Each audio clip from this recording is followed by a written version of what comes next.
اے کملی میں لپٹنے والے، رات کو قیام کیا کرو مگر تھوڑی سی رات، یعنی نصف رات یا اس سے کچھ کم قیام کرو یا کچھ زیادہ،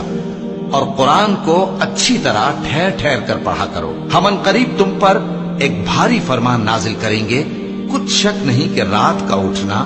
نفس کو سخت پامال کرتا ہے، اور اس وقت ذکر بھی خوب درست ہوتا ہے۔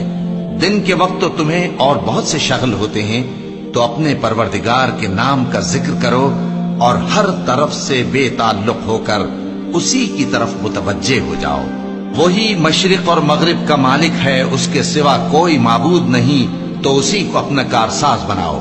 اور جو دل آزار باتیں یہ لوگ کہتے ہیں ان کو سہتے رہو، اور خوبصورتی سے ان سے کنارہ کش رہو، اور مجھے ان جھٹلانے والوں سے جو دولت مند ہیں سمجھ لینے دو، اور ان کو تھوڑی سی مہلت دے دو۔ کچھ شک نہیں کہ ہمارے پاس بیڑیاں ہیں اور بڑی زبردست آگ ہے، اور گلے میں اٹکنے والا کھانا ہے، اور درد دینے والا عذاب ہے۔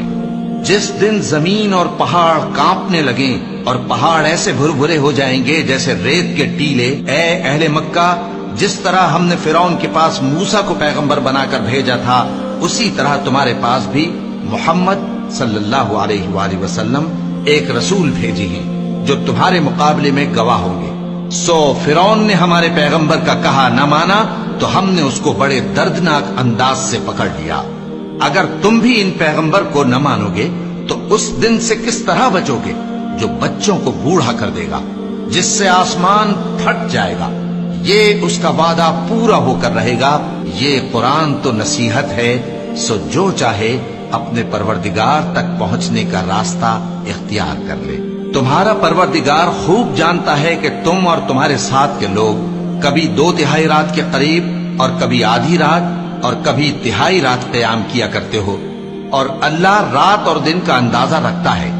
اس نے معلوم کیا کہ تم اس کو نبھا نہ سکو گے، تو اس نے تم پر مہربانی کی، پس جتنا آسانی سے ہو سکے اتنا قرآن پڑھ لیا کرو۔ اس نے جانا کہ تم میں بعض بیمار بھی ہوں گے، اور بعض اللہ کے فضل یعنی معاش کی تلاش میں ملک میں سفر کریں گے، اور بعض اللہ کی راہ میں لڑیں گے، تو جتنا آسانی سے ہو سکے اتنا قرآن پڑھ لیا کرو، اور نماز قائم کرتے رہو، اور زکوٰۃ ادا کرتے رہو، اور اللہ کو نیک نیتی سے قرض دیتے رہو، اور جو عمل نیک تم اپنے لیے آگے بھیجو گے اس کو اللہ کے ہاں بہتر اور صلے میں بہت عظیم پاؤ گے، اور اللہ سے بخشش مانگتے رہو، بے شک اللہ بخشنے والا ہے،